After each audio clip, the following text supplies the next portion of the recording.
Am I the antagonist for not giving my parents my inheritance? Hey Reddit, I never thought I'd find myself in this situation, but here with a problem that's tearing my family apart, so I am going to ask you guys to answer my question. Am I the antagonist for not giving my parents my inheritance? Here's the deal. Recently I received an inheritance from my late grandfather. It's not a small sum of money, and while I'm incredibly grateful for it, I've also been met with unexpected pressure from my parents to hand over a significant portion of it to them. Now don't get me wrong, my parents have done a lot for me over the years. They've provided for me, supported me through tough times, and I'll always be grateful for that. But here's where things get tricky. They're not exactly in a dire financial situation. They're not struggling to make ends meet or facing bankruptcy. They, from what my auntie is saying, simply see my inheritance as a golden opportunity to try and bolster their own savings and live more comfortably. At first, I tried to brush off their hints and subtle nudges, hoping they'd understand that this money is mine to do with as I see fit. But as time went on, their requests became more obvious and persistent. They even went so far as to guilt-trip me, playing the "we raised you, we deserve this" card and all that. However, one day when I came to their house for dinner, it was all normal at first with all the usual nonsense about why I should give them my inheritance. They started saying worse and worse things about it, but I just tried to shut it all down. My parents kept on insisting until my mother said,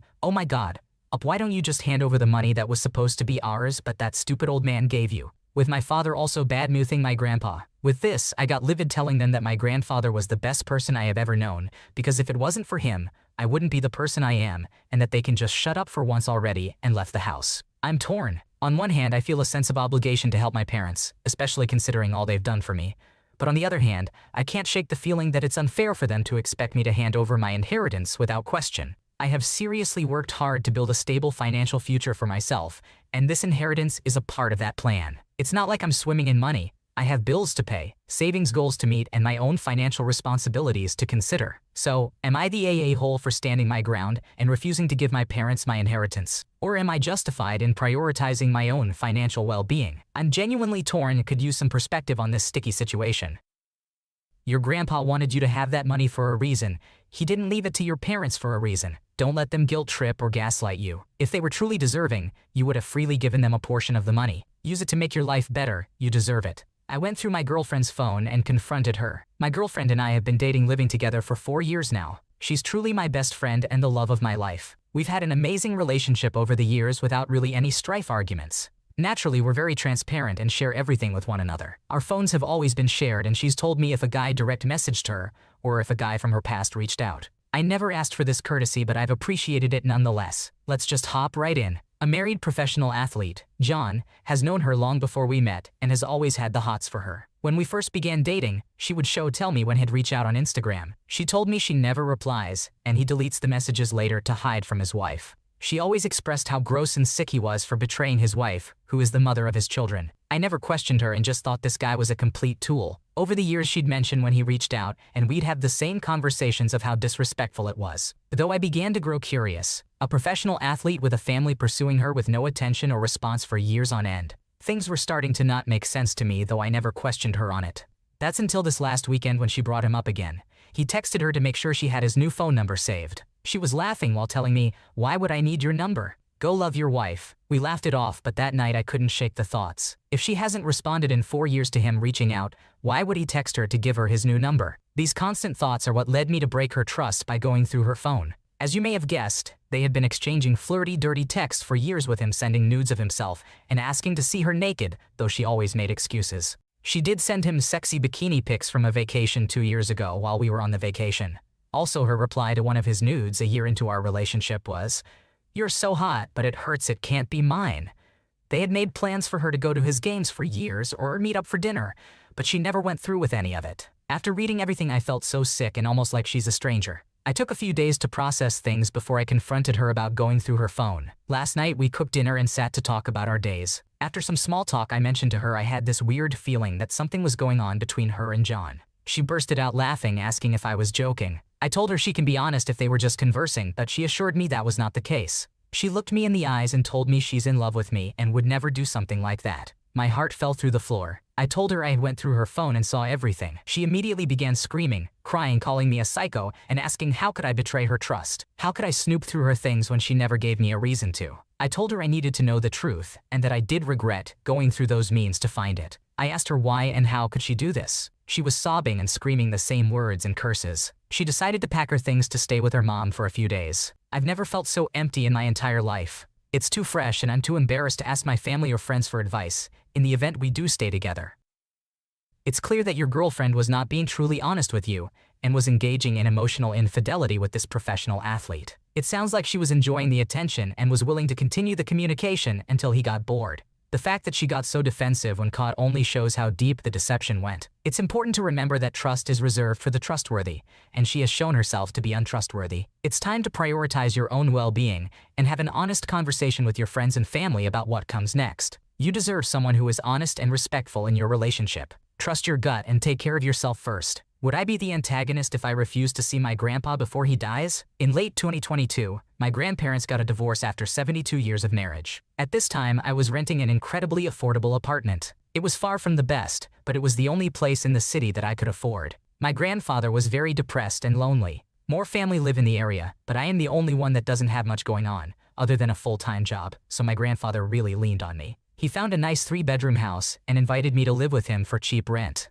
It was a fantastic offer. I was finally going to be able to live in a nice house with a fence and a yard for cheaper than I was paying for my crappy apartment. I found a coworker who was willing to take on the lease, and after a lot of waiting, stress, and frustration, I was able to squeeze out of it. It was time to move into the house, and my grandfather had a talk with me. He looked me in the eyes and said he knew his time was coming, and that he wanted the house to be mine to live in and take care of when he was gone. It was simply too good to be true. I kept my expectations low. The thing is, he kept telling me. It wasn't until I was 100% moved in and things were going well that I finally believed him. I was never going to have to rent from a landlord again. I felt like endless opportunities were instantly unlocked, and I was hopeful for the future, for once. Moved in April 2023, and everything was fine through the summer. This is when my uncle enters the picture. My uncle had been living in Wyoming, and in July, he was fired from his job and lost his house with it. Him, my aunt, 6 cats plus a dog all moved back here. They were staying in a camper at a campground nearby, unsure what their next move would be. Without even talking to me,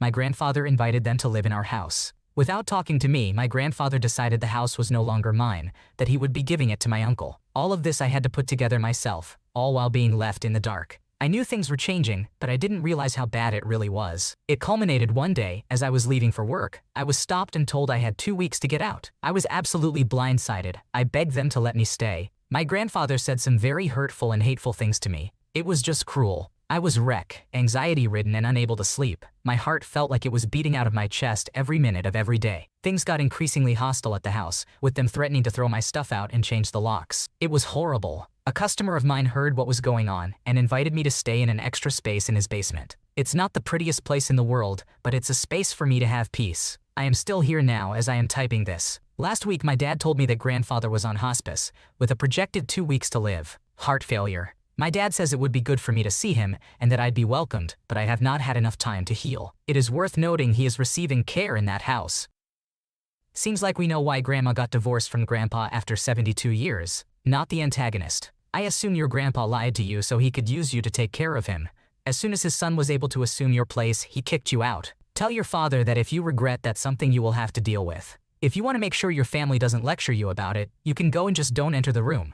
Will be registered that you go there, and if asked, your grandpa was sleeping at the time. I honestly think your uncle had a lot to do with this situation. Unless he had a will or something like that, the house would be given to the children of your grandfather. They are his next of kin. Am I the antagonist for canceling on my brother's wedding to go to my stepbrother's grandfather's funeral? My half-brother, Harry, is getting married on Saturday. Harry and I have the same mother, different dads. When I was 13, my dad cheated on my mother and my parents broke up. Obviously, my father was wrong for what he did. Harry has not spoken to my father since. As I was only 13 when my parents divorced, they had split custody, so I had to go to my dad's every other week. 6 months after the divorce, my dad started openly dating the woman he cheated on my mother with, and they got married about a year after that. So my father's mistress is now my stepmother. My stepmother has a son, Damien, who is 12 now. My relationship with my father and stepmother is still kind of strained, tense, or awkward, despite the time that has passed because of how everything went down. I am, however, very close to Damien. I spent a lot of time at my dad's with him. Damien is my little brother. I love him.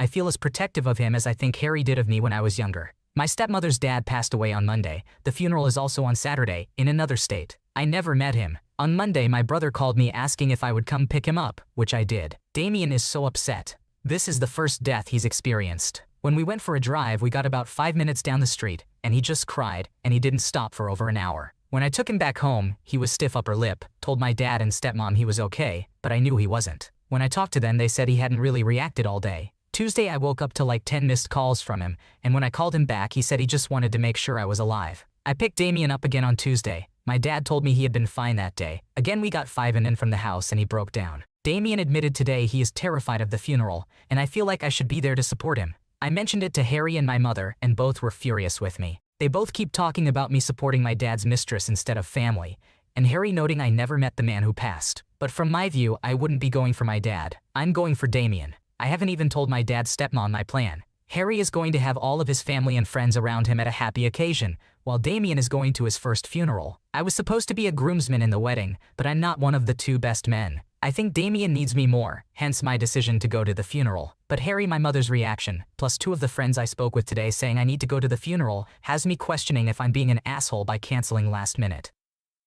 It's Wednesday, the wedding is on Saturday, and you're in the wedding party. His mother will be there for him, and that's a bond they share. Failing to honor your prior commitment to your brother will not be forgotten, and I suspect kick some dust over the rubble of the family your father destroyed. I absolutely understand how you want to be there for Damien, and it's a bit heartbreaking how hard he's taking it. But he also has parents and a support system there. It's really his parents' job to be helping Damien process this, and TBH, you should be talking to them about this as a way to help Damien process. Am I the antagonist for refusing to let my son's pregnant homeless baby mama and her kids stay in my mansion? Ever since my husband died, I have been a very lonely woman. I am 55 years old and have 1 son who is 27 years old and 2 grandchildren. 1 grandson who is 10 years old and 1 granddaughter who is 2 years old, with a 3rd and 4th grandchild due in 6 months. His first child is from his ex-girlfriend who is 25 years old, while his second child and soon-to-be twins are from his current wife, who is 27 years old. My son is a very bright but naive boy. He was head over heels in love with his ex, and when he got accepted into his dream university, she dropped out of school to follow him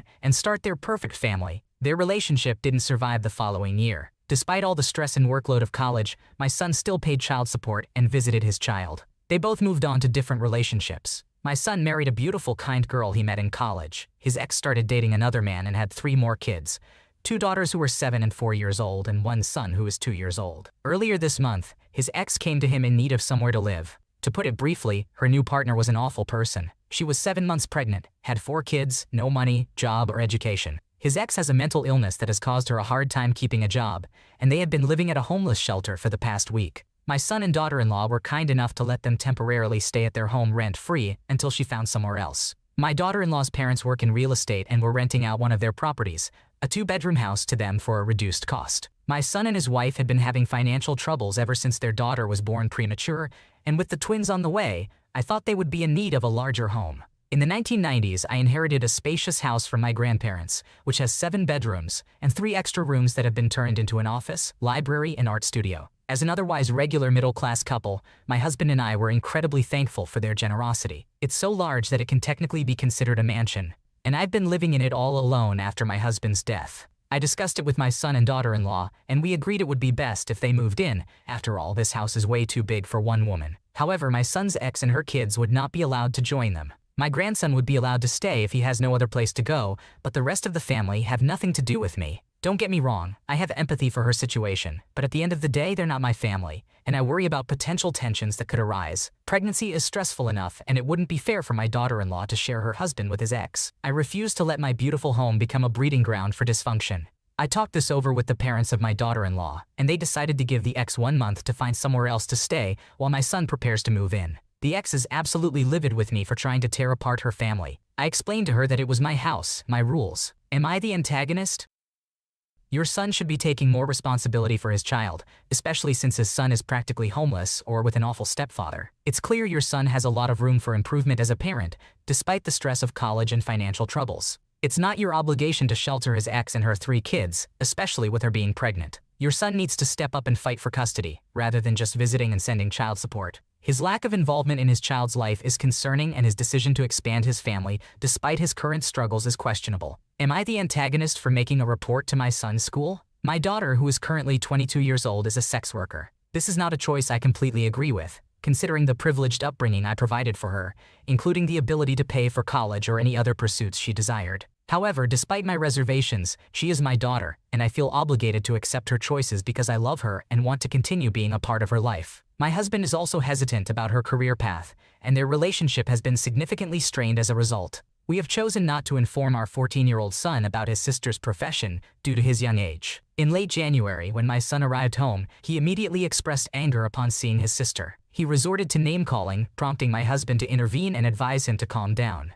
My son went from yelling to crying uncontrollably, revealing that his classmates were circulating videos and images of my daughter, and he was being ridiculed as a result. Feeling remorseful, my daughter left the house, and she has not returned since the incident. Witnessing my son's distress, we attempted to console him, with my husband and I both reassuring him that a conversation with the school administration would be initiated. However, my son discouraged such actions, claiming he had overreacted and advised against taking any further steps. Consequently, I chose to overlook the issue, expecting it to subside. Since that day, my son has been emotionally unstable, often crying and displaying signs of poor appetite and disrupted sleep patterns. I observed his room and found no evidence of snacking or meal consumption, contrary to his usual habits. He began isolating himself from his friends and sister, spending his days either sleeping or in solitude. Distressed by this behavior, my husband and I resolved to report the situation to the school to address the bullying and isolation he was experiencing. I regretted not taking action sooner, realizing the extent of my son's suffering after his grades had deteriorated over the weekend.